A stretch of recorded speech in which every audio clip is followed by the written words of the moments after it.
Olá pessoal, estamos de volta no módulo 3 do nosso curso de Filosofia Política. Esse módulo 3 ele vai ser dedicado ao pensamento liberal. Mas antes de adentrarmos nos autores importantes dessa tradição democrática e liberal, é importante fazer alguma referência àqueles que seriam, de certa forma, inimigos dessa tradição. Eu tenho tentado apresentar para vocês aqui no decorrer desse curso uma perspectiva de pensamento político que eu entendo como sendo uma perspectiva bastante importante de ser ressaltada, de ser preservada, de ser compreendida, que é a tradição democrática liberal. Ora, essa tradição democrática e liberal, ela é caracterizada pelo pluralismo, pela ordem espontânea, pela liberdade, pela democracia. A gente tem estudado essa tradição aqui, desde a nossa aula de filosofia política clássica, passando por alguns modernos, até chegar nesse módulo 3. No entanto, é preciso notar que essa tradição, ela, de certa forma, se contrapõe a perspectivas à esquerda radical e à direita radical. Então, essas vertentes mais extremistas, elas são adversárias dessa tradição que a gente está querendo apontar e preservar. Então, no momento atual, nesse curso, nós iremos abordar apenas uma das vertentes adversárias dessa tradição, que é aquela vertente à esquerda. Bom, antes de adentrarmos a essa especificidade do pensamento da esquerda, que vai culminar ali no seu momento mais importante na obra do Karl Marx, eu gostaria de relembrar com vocês esse nosso percurso. Esse percurso que nós tentamos fazer nesse curso, ele é, de certa forma, a tentativa de explicitar essa tradição liberal democrática. Então, quando nós falamos ali no nosso primeiro módulo da filosofia política clássica, que nós mostramos a formação de um Estado constitucional, ou do germe do que seria um Estado constitucional ali em Atenas, quando nós falamos da formação da ideia de justiça, quando nós falamos na reivindicação das leis escritas, no anelo pela justiça, através do amor pelo direito, tudo isso que foi formado ali na Grécia clássica, a noção de areté, de virtude, se consubstanciando ali na noção de quê? De justiça. E todo esse arcabouço conceitual que a filosofia clássica nos trouxe com Platão, com Aristóteles, a ideia de um melhor regime, a busca do que seria um melhor regime, do que seria uma sociedade boa, virtuosa, tudo isso faz parte aí do nosso legado. Mas como nós estamos tentando mostrar aqui uma certa linearidade, eu não diria nem linearidade no sentido de não haver obstáculos, porque tanto as vertentes autoritárias à esquerda ou à direita da modernidade acabam sendo obstáculos a esse caminho. Mas é preciso mostrar que há um caminho, há um influxo de ideias humanistas, de ideias de liberdade, de ideias de igualdade, que tem ali a sua gênese, Então, quando nós pensamos, por exemplo, em um marco histórico muito importante, que é a Revolução Francesa, e quando nós nos lembramos daquela divisa republicana, igualdade, liberdade e fraternidade, é preciso ver a grandeza daquilo e não se perder em interpretações reducionistas que, ora, anulam o significado das revoluções burguesas, das revoluções liberais, caindo às vezes no reacionarismo, como se a modernidade não tivesse tido uma grande importância, ora não atentando para o fato de que houve ali exacerbações, que houve ali radicalismos, A gente sabe que houve o terror francês. O que eu quero dizer com essas exposições é que esse debate, esse embate entre a liberdade e a igualdade é o embate político por excelência. Então, uma perspectiva que valoriza mais a liberdade, ela é uma perspectiva mais liberal pode-se dizer talvez mais à direita, entendendo-se essa direita não como uma direita reacionária. A perspectiva que valoriza mais esse outro princípio, que é o princípio da igualdade, ela é uma perspectiva mais à esquerda. Se você exacerba isso, né, você acaba saindo desse lugar frágil, né, desse lugar delicado, mas desse lugar necessário, que é a democracia liberal, que tenta justamente organizar, equilibrar, equacionar esses dois valores, o valor da liberdade e o valor da igualdade. No entanto, existe aí um outro princípio, né, um outro valor que sustenta, que eleva essas duas irmãs, né, a liberdade e a igualdade, que é a fraternidade. A gente ainda não falou muito disso, mas a gente vai falar. Mas retomando aqui a nossa revisão, o que eu quero dizer é que lá no nosso primeiro módulo, no nosso primeiro tópico, quando nós estudamos a formação do Estado jurídico ateniense, importa notar ali a noção de liberdade sob o império da lei.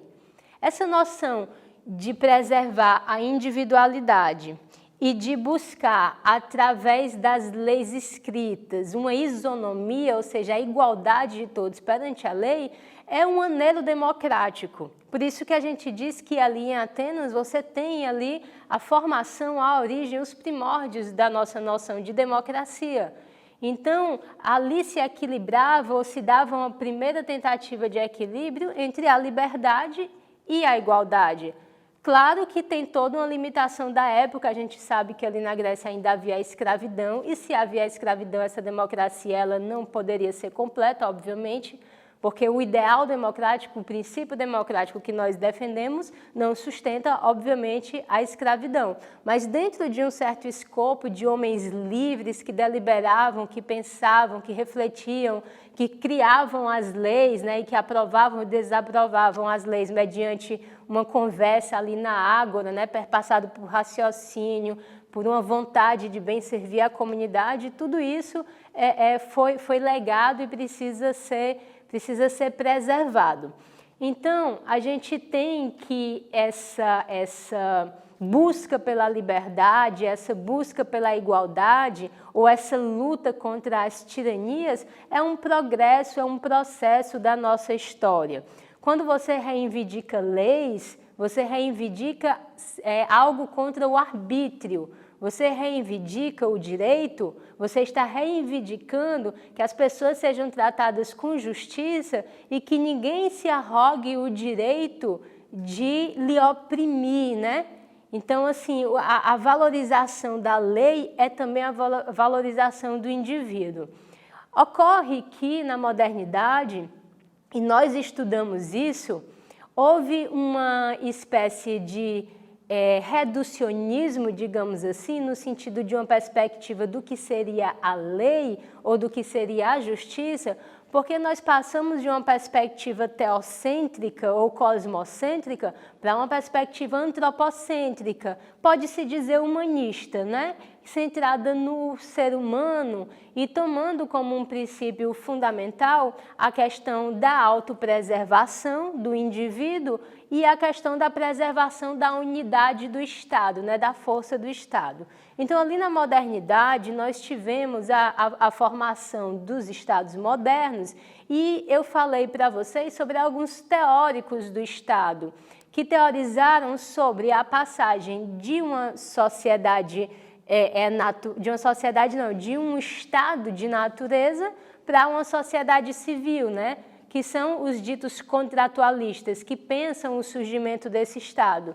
Então, nós falamos um pouco sobre Hobbes, nós falamos um pouco sobre Rousseau, e nós ainda não falamos sobre o Locke, que é outro contratualista, porque o Locke, sim, vai estar na linha de frente dessa tradição liberal que nós queremos especificar mais.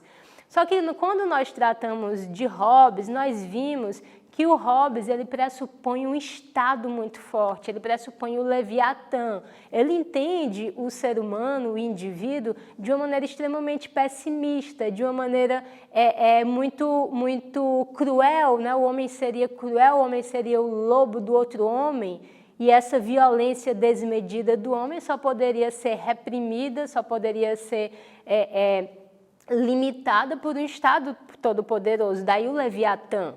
Aí você tem o Rousseau, que, como nós vimos, ele vai pensar um modelo de Estado que se baseava na sua legitimidade numa noção de vontade geral. E aí a ideia de uma democracia, né? Como se aquela vontade fosse a vontade do povo. Mas esse povo entendido como esse conceito aí abrangente, na verdade, é uma porta aberta para uma ideia coletivista, porque o que é esse povo, né? O que é essa vontade geral?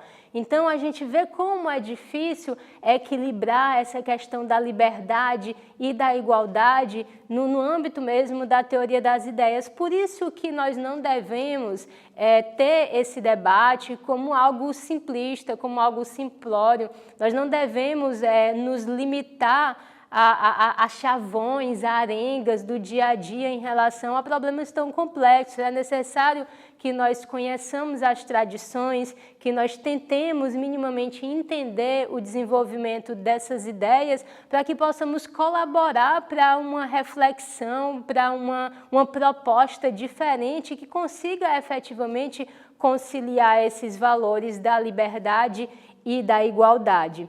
Então, essa ideia do Estado e do indivíduo é um problema, é uma dificuldade. Por quê? Porque ali na modernidade você tem essa ideia de Estado e às vezes se confunde esse Estado com a democracia, quando na verdade esse Estado que vai se formando, ele se constitui como algo muito à parte do indivíduo, como muito à parte da comunidade. Então, se nós pensarmos no que é o Estado hoje, nós vemos claramente como se trata de um monstro burocrático que paira acima de nós, da nossa vida, que interfere e que atrapalha.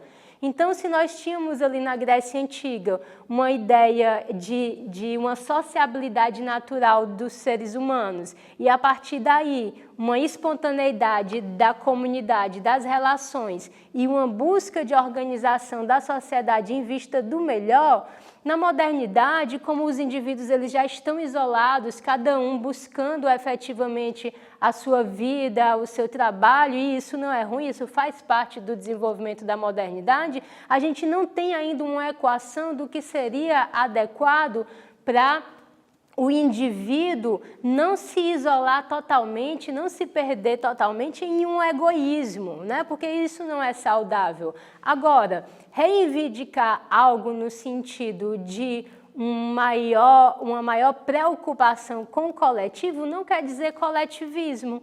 Então, é preciso que nós tenhamos isso em mente para não nos deixarmos seduzir, então, pelos inimigos da perspectiva democrática liberal.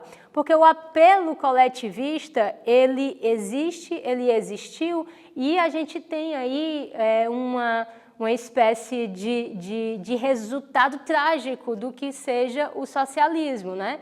Então, a gente vai começar agora, nesse momento, a apresentar para vocês algumas reflexões, né, acerca disso que nós consideramos, baseando-nos principalmente por um historiador das ideias políticas chamado Felipe Nemo, que a gente considera como sendo inimigo da tradição democrática liberal.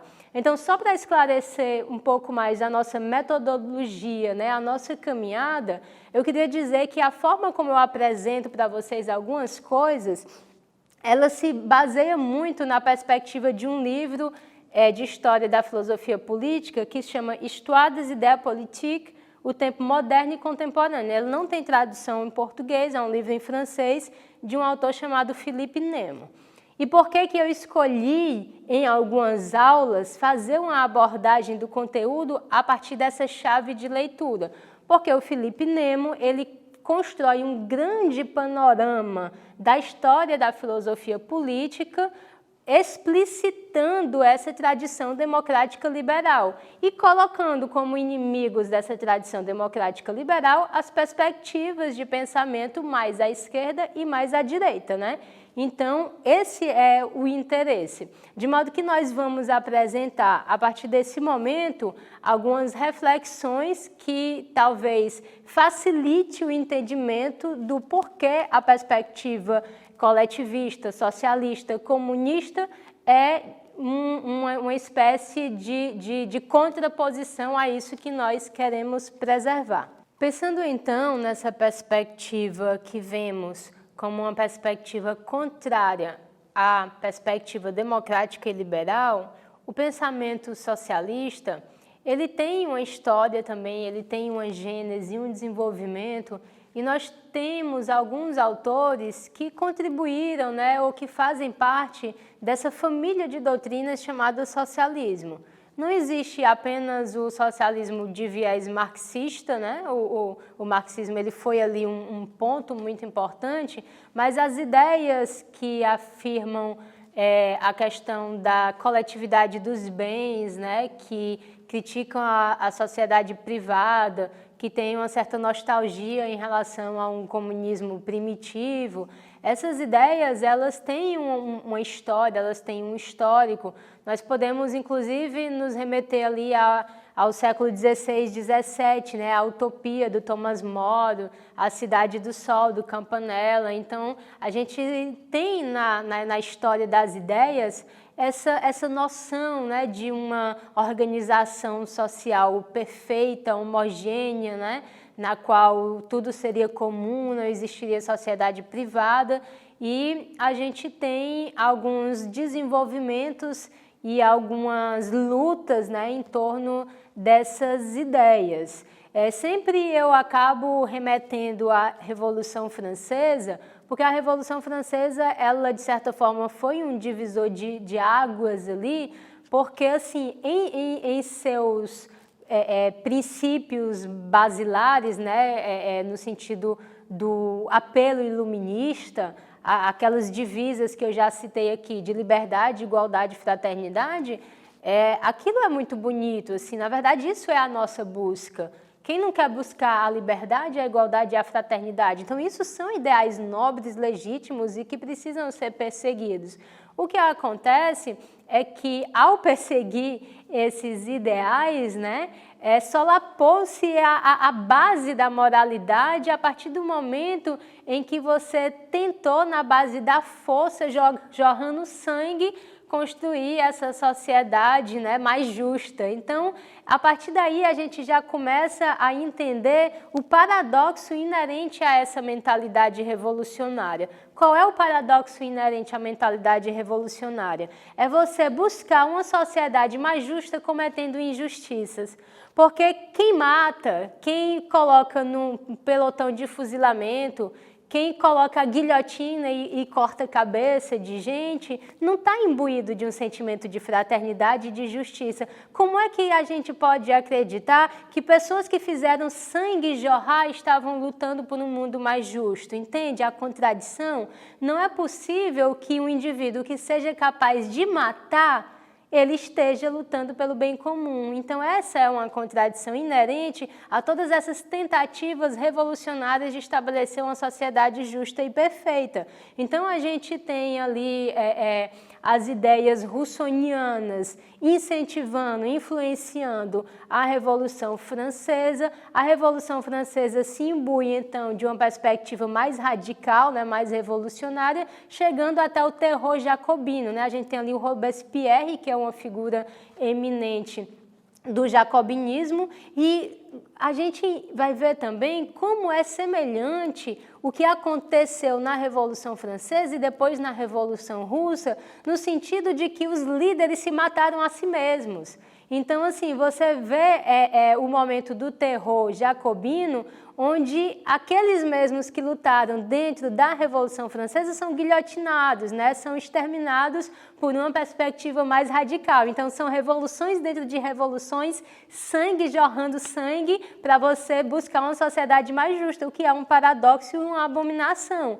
Então, da mesma forma aconteceu na Revolução Russa, né? A gente tem ali o stalinismo, que jorra o sangue do leninismo, enfim. Então, quando a gente abre mão desses valores fundamentais, daquilo que constitui a nossa nobreza de caráter, né?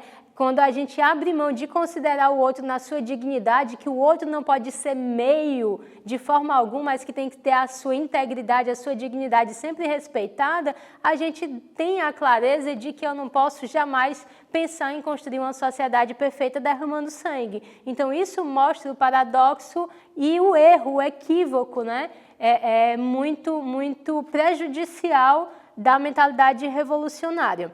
Então, nós gostaríamos de começar aqui a nossa reflexão sobre essa perspectiva dos inimigos da tradição liberal, questionando o seguinte: esse comunismo que se busca, né?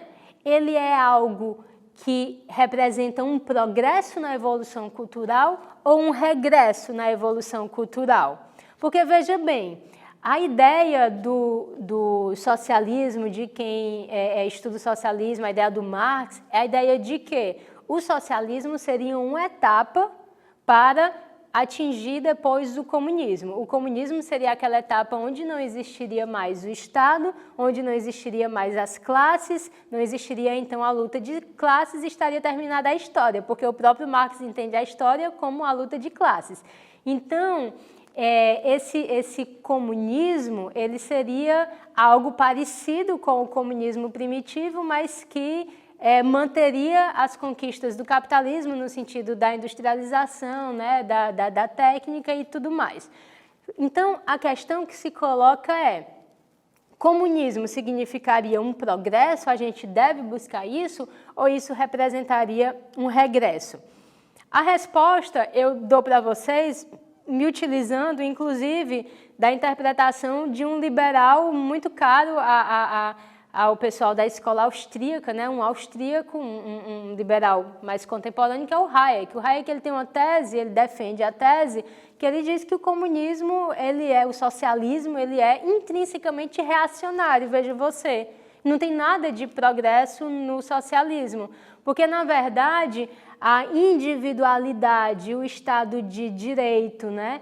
Todas essas conquistas, elas são efetivamente a representação do progresso da nossa civilização, inclusive o mercado tão amaldiçoado, né? Por aqueles que buscam uma planificação da economia. Então, a perspectiva que o Hayek vai apontar é de que, se nós abríssemos mão dessas conquistas, né, nós acabaríamos incorrendo em um tribalismo, em algo extremamente primitivo. Então, veja como a coisa se dá. Por que que o socialismo ele tem um apelo? Por que que ele tem ainda esse apelo emocional?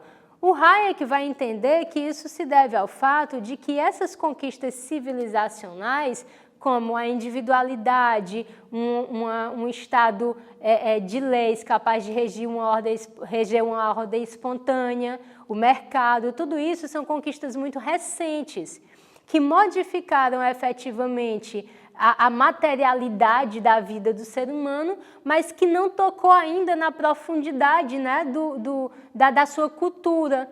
Então, o que são esses vários séculos, né, das nossas conquistas civilizacionais em relação, em comparação aos milhares de anos, né, de instintos tribais, de instintos gregários, que ainda estão muito vivos, muito presentes em nós. Então, o que o Hayek vai dizer é que o progresso, efetivamente, da nossa sociedade, da nossa civilização, é esse percurso que eu estou tentando apresentar para vocês, né? Então, o Hayek é um dos autores liberais que vai dizer que o liberalismo ele não nasce ali na modernidade. Existe toda uma tradição, todo um legado. Esse germe dessas ideias está ali, é uma tradição que passa pela antiguidade grega, que passa pela antiguidade bíblica, que passa pelos latinos, né? Então essa noção de individualismo, de mercado mesmo, é um progresso. Então, quando nós pensamos em uma perspectiva de planificação econômica, na qual a propriedade privada seja extinta, isso nos levaria para algo muito primitivo. Então, assim, o que a gente tem que entender é que na sociedade primitiva reina a força. Então, assim, isso é uma coisa muito básica, né? Então, assim, você está numa sociedade primitiva, o mais forte vai lá, domina. E as leis que ele faz é aquela lei do mais forte e tudo. O que nós estudamos aqui, né, mais uma vez, repetindo para trazer ao entendimento, foi que lá na Grécia Antiga, na formação da noção de direito, de justiça, nesse momento, nesse processo, a ideia de que nós não deveríamos nos basear na força simplesmente para conduzir a sociedade, mas em leis justas que tornassem todas as pessoas iguais diante dela, isso aí é uma conquista, é um legado. Então vamos entender isso que a gente só vai aprofundar quando a gente estiver falando especificamente sobre o Hayek, mas só para entender esse ponto específico. Existe uma ordem espontânea, existe uma cooperação humana, né? Que você pode, inclusive, chamar de mercado. O mercado é uma das formas de cooperação humana.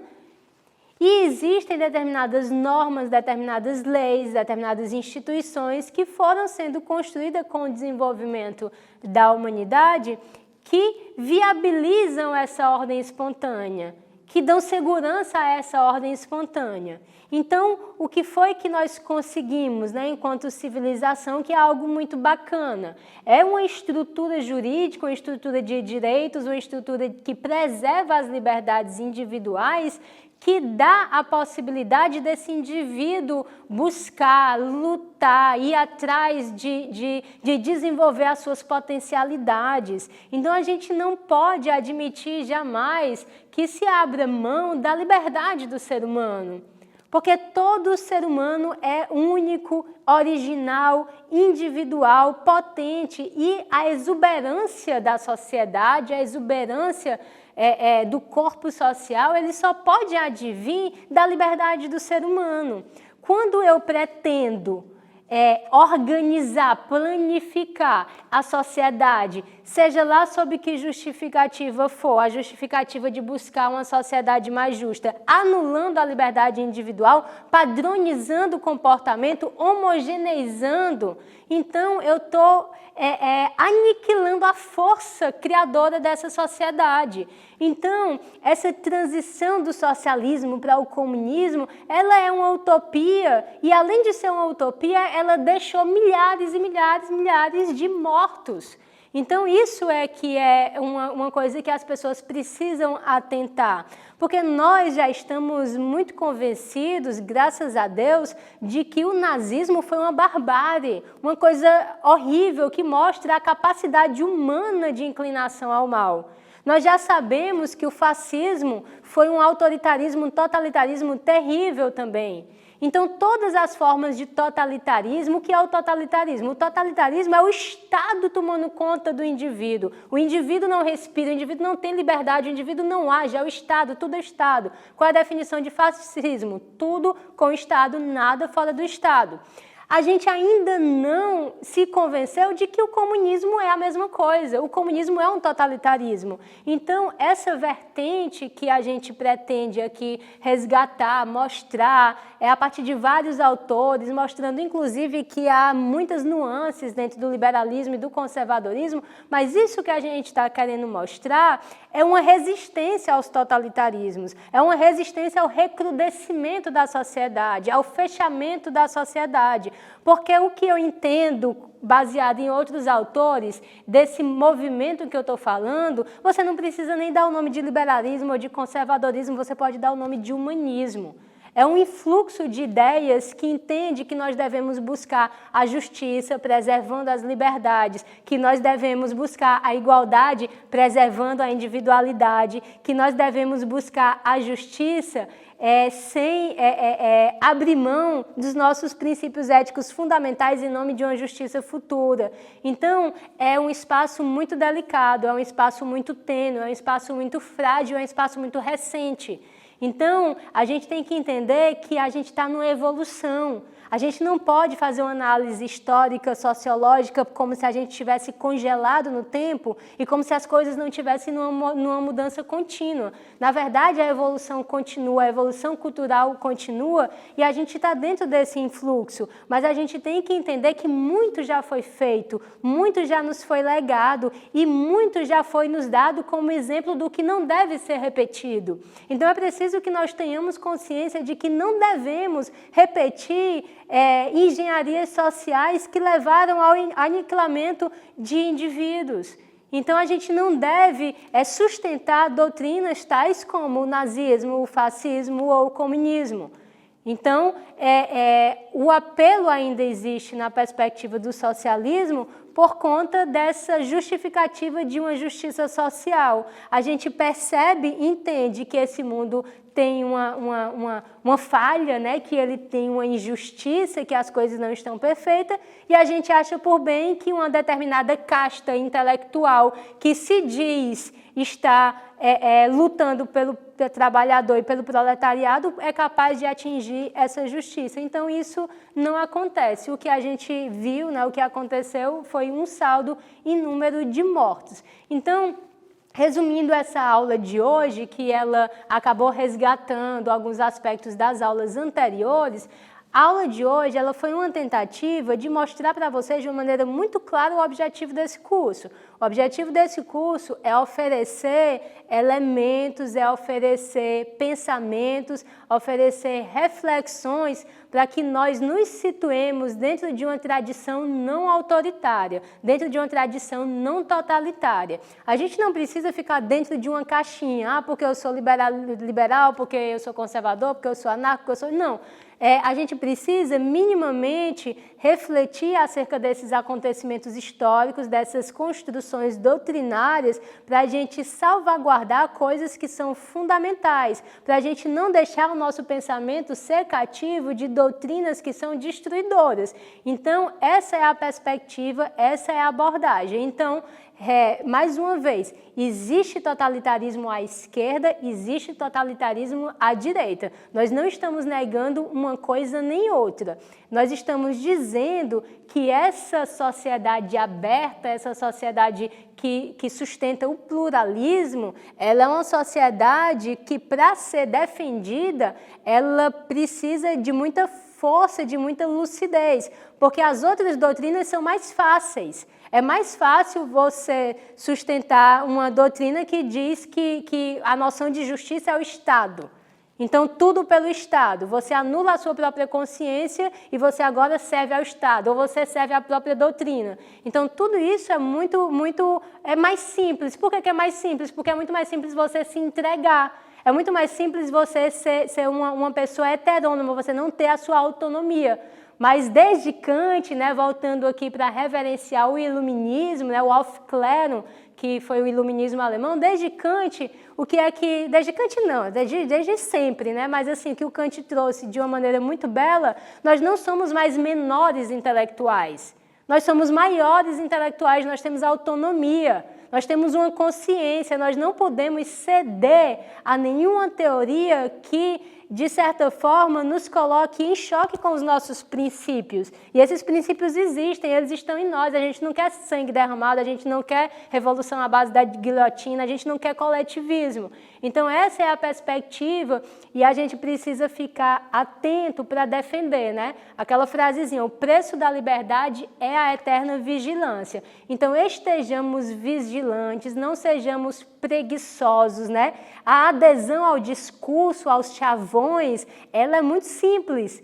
Então, essa vontade de ceder o nosso pensamento a uma causa e de nos sentir nobres em nome dessa causa, às vezes ela é ali o caminho para a tua heteronomia, para a tua perdição mesmo. Porque é muito difícil a lucidez. E a lucidez pressupõe uma recomposição constante das nossas ideias, uma busca constante, uma autocrítica permanente acerca dos discursos que nos chegam. Então, a gente está lidando aqui com filosofia. Embora eu esteja tratando mais do âmbito da política, a filosofia ela é o exercício do pensamento, ela é o movimento do pensamento, ela é a crítica constante. A filosofia não deixa ninguém se entregar ao dogma. Então, dogmatismo político é justamente aquilo que a gente quer expurgar com esse curso. Então, na próxima aula, eu convido vocês a acompanhar essa tradição do liberalismo a partir desse que foi considerado o pai do liberalismo, o John Locke.